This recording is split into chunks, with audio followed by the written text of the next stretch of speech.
le massacre du 17 octobre 1961 fut le crime de tout un pouvoir, un crime colonialiste, un crime raciste, un crime d'État.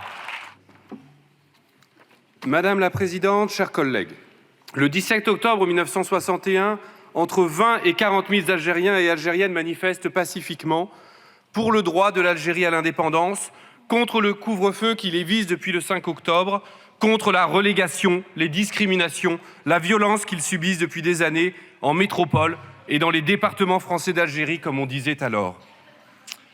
La police, sous les ordres du préfet Maurice Papon, déchaîne une répression sauvage. 14 000 manifestants sont arrêtés, maltraités. Des dizaines, peut-être des centaines, sont arrêtés, torturés, assassinés. Le nombre exact des victimes demeure encore aujourd'hui inconnu. Les cadavres sont retrouvés dans la Seine pendant des jours. C'est le 31 octobre 1961 que le corps de Fatima Bédar est retrouvé dans les eaux du canal Saint-Denis à Aubervilliers. Elle avait 15 ans. Lorsque le père de Fatima Bédar se rend au commissariat pour signaler sa disparition, il est reçu par des insultes, des bousculades, des coups. Lorsqu'on le convoque le 31 pour identifier le corps de sa fille, les policiers concluent à un suicide. La violence du silence, du mépris, imposé à un père, travailleur algérien qui avait combattu pour la France en 1940, puis participé à toutes les campagnes de la libération, Italie, Provence, Alsace, jusqu'en Allemagne. Un père, travailleur installé en métropole en 1946 pour reconstruire le pays. Parce qu'en effet, dès le lendemain des faits, une seconde violence s'installe, symbolique, mais tout aussi cinglante, tout aussi inhumaine, celle du déni et du mensonge d'État. Le pouvoir impose la censure. La grande majorité de la presse reprend le discours officiel empreint de racisme. Ils taisent le nombre de victimes, rendent les manifestants coupables. La loi du silence s'installe pour longtemps autour des crimes de la nuit du 17 octobre. Il a fallu une lutte longue de plusieurs décennies pour rompre ce silence, pour contraindre la République à commencer à reconnaître ce crime, par la voix du président Hollande en 2012, puis celle du président Macron en 2021.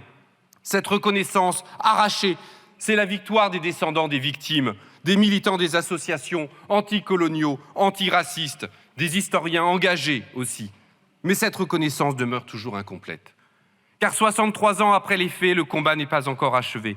Il faut la classification complète des archives pour que toute la vérité soit encore faite sur la responsabilité exacte du pouvoir politique de l'époque, pour que l'on cesse de faire comme si le préfet Papon avait agi seul, pour que l'on dise enfin que le massacre du 17 octobre 1961 fut le crime de tout un pouvoir, un crime colonialiste, un crime raciste, un crime d'État.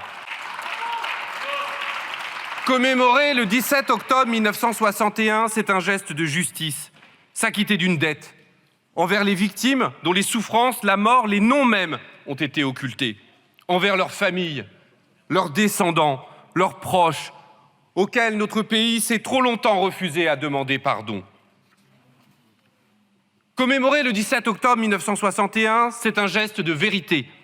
Lire à livre ouvert les pages de l'histoire de notre pays, toutes, y compris les pages sombres, celles des crimes, et plus largement celles du passé colonial qui fut tout entier une tache dans notre histoire. Commémorer le 17 octobre 1961, c'est enfin un geste de civisme. C'est retenir les avertissements et tirer les leçons du passé. Le 17 octobre 1961 nous dit beaucoup sur ce que nous a légué la colonisation et qui marque encore aujourd'hui notre société. Racisme, inégalité sociale, discrimination territoriale, violence policière. Nos concitoyennes et concitoyens issus de l'immigration, habitant des quartiers et des villes populaires, sont toujours pris pour cible en raison de leur origine, de leur religion. Des manifestations sont toujours interdites. Des hommes et des femmes sont toujours frappés par une police qui tolère en son sein la violence et le racisme.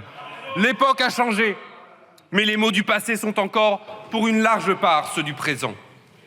Le 17 octobre 1961, c'est cet héritage sombre qu'il nous faut regarder en face et comprendre pour mieux œuvrer à le solder, pour cultiver et faire grandir la fraternité entre nos deux peuples, français et algériens, que tant de choses unissent, pour bâtir enfin une France harmonieuse pour toutes et tous, une République réellement fidèle à ses principes, liberté, égalité, fraternité.